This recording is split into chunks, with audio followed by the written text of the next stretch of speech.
Surely almost everyone has heard about the Inca civilization and the famous complex at Machu Picchu in Peru. Here in Bolivia, though, there's an archaeological site that holds fascinating relics and the memories of another earlier civilization. This is where the Tiwanaku civilization was centered, starting around 200 BCE. I'm roughly 2 hours away from La Paz and at nearly 13,000 feet above sea level. Today we'll learn all about the site and see why it's a place you might want to visit.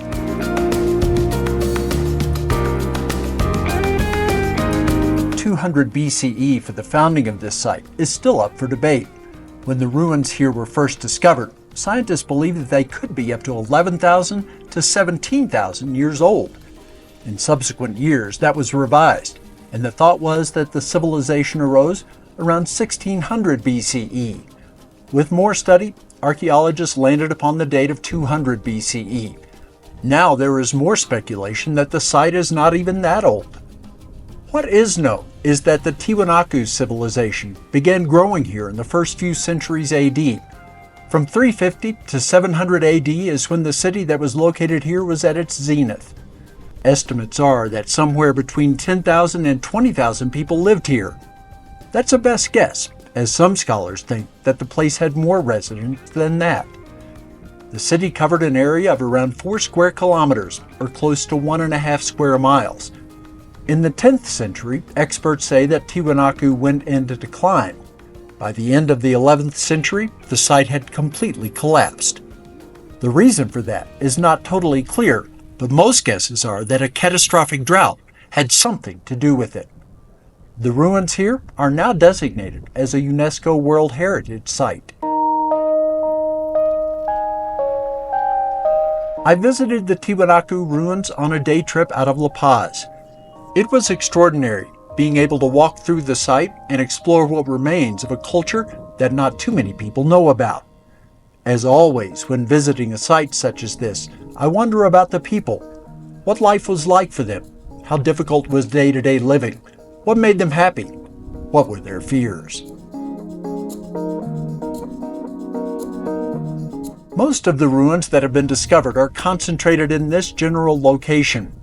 The majority of what has been uncovered relates to religious and ceremonial purposes. When entering the complex, the first attraction that you see resembles a type of pyramid. In fact, it is a terraced platform mound. It is named Apan and is fairly sizable. The structure measures 257 meters wide, 197 meters deep at its maximum point, and rises over 16 meters from the surface. On the day that I was there, individuals were doing some work on the terraces. I didn't get a clear answer on exactly what they were doing, but it was not related to additional excavation. Access was limited, and visitors had to keep their distance. Initially, Apan was believed to be situated on a hill that had been modified. Recent studies, however, show that the entire structure and all of its height were completely made by the creators. You will notice a theme as I tell you that the largest stone block used here is estimated to weigh over 65 tons. Our tour moved fairly quickly and was far from comprehensive. We essentially passed right by the foundation of a structure that was identified as Puni. Searching online didn't give a whole lot more information about this element. The structure here was roughly 70 meters by 55 meters. It is described as a residential and ceremonial center. There were apparently some tombs present in the space as well. We did spend a good amount of time walking through and examining the Plaza. That can be translated as the Temple of the Standing Stones. Some describe those stones as being the Stonehenge of the Americas, but it looks nothing like it did when discovered. Although done, I'm sure, with good intentions, the reconstruction of the walls of this space changed the way in which the Plaza is viewed today. When built, the orientation of the temple was precise, with stones and openings marking the movement of the sun. The summer and winter solstices and the autumnal and vernal equinoxes each were exactly pinpointed. This is a large ceremonial center, which covers an area that is approximately 130 meters by 120 meters. There are a number of fascinating pieces contained within the courtyard. The most famous might be the Gateway of the Sun. It is nearly 4 meters wide and 3 meters tall. Remarkably, this piece was carved from a single stone. When found, the relic was lying on the ground and not standing. At some point, the top of the gate was broken. This is most certainly not the spot where the ancient stone was originally located. It was instead likely positioned so that on the solstices and equinoxes, the sun would strike specific carvings on its face.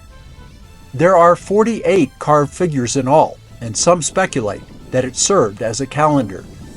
This is an example of how the Tiwanaku are revered in their understanding of astronomy, architecture, and agriculture. There are 2 monoliths situated within the Calisasaya. This is the Ponce monolith, and this is the Fraile monolith. Another larger monolith is contained within a nearby museum. Each of them are said to be carved from single stones. On all of the figures, there are designs which represent humans, animals, plants, and possessions. Clearly, they are meant to tell stories, but there is no consensus on what exactly they are trying to say. It is hard to imagine the time and effort that went into creating the monoliths. Were they formed by a single person, or were teams of ancient artists put to work on them? The Tiwanaku site was looted quite heavily in the centuries since the civilization existed here, and amateur archaeological efforts also caused damage. We'll never know what was lost. Inside the Calisasaya are a number of other elements that include no explanation. There is what appears to be a sacrificial platform in one spot. Evidence indicates that even today, items are burned on its surface. Just a few meters away from the Calisasaya is what is called the SemiSubterranean Temple.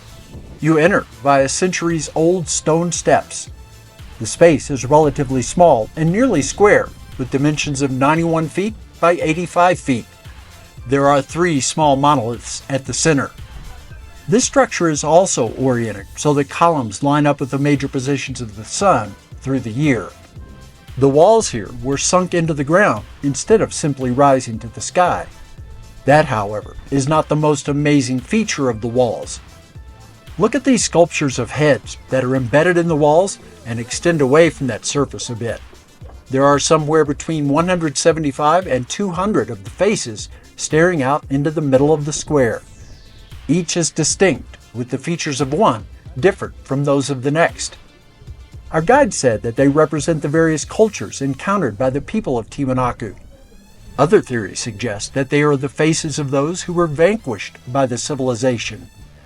Many are eroded, but some retain the detail of the faces as they were originally carved. One plays into speculation about the Tiwanaku and how they were able to accomplish so much so long ago.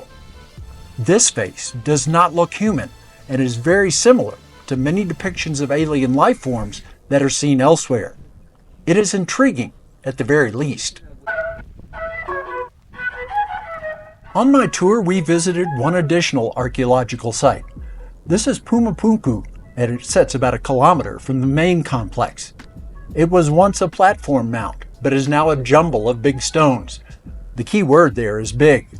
The largest stone found anywhere in the Tiwanaku universe is here. The slab is estimated to weigh 144 tons. That is astonishing, considering all the stones were transported from at least 6 miles away and others were brought from a distance of over 50 miles. This is a spot where the precision with which stones were cut and fit together leads some to believe that people of the time could not have managed it on their own. Some speculate that those of an advanced civilization, possibly alien in origin, provided help. A wide range of theories surround these sites in the Tiwanaku civilization. There might be answers still unearthed. It is estimated that only a very small portion of the ruins of the site here have been excavated, some say as little as 5%. As it stands, this is Bolivia's most impressive archaeological complex. Just imagine what lies beneath the present-day village and cultivated farmland that surrounds it. I made a couple of other stops on my day trip. One was at this small museum. Since cameras were not allowed inside, I only got to see a fraction of the items that are displayed at this location.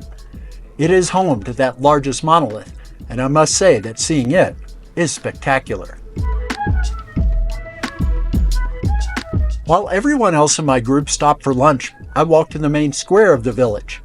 I was surprised to find a dozen or more sculptures scattered around the plaza. I have no idea if these are relics from the time of the Tiwanaku, but it is possible. Many families in the area are said to be in possession of their own monoliths and sculptures. Just off to the side of the square is a beautiful little church. It was built over 400 years ago. In all, it was quite a day of exploration, and while I saw a lot, I was left with many more questions than answers. Before coming to Bolivia, I had heard very little about the Tiwanaku civilization. It is truly astonishing how much history remains unknown to the majority of people, and how sites such as the one here could someday be completely forgotten. It is such a privilege to be able to travel and to discover and to learn. I will always try to locate places that I can take you, which will expand the understanding of the world for all of us. Keep coming back to Old, Alone, and Far From Home and see what we can find together.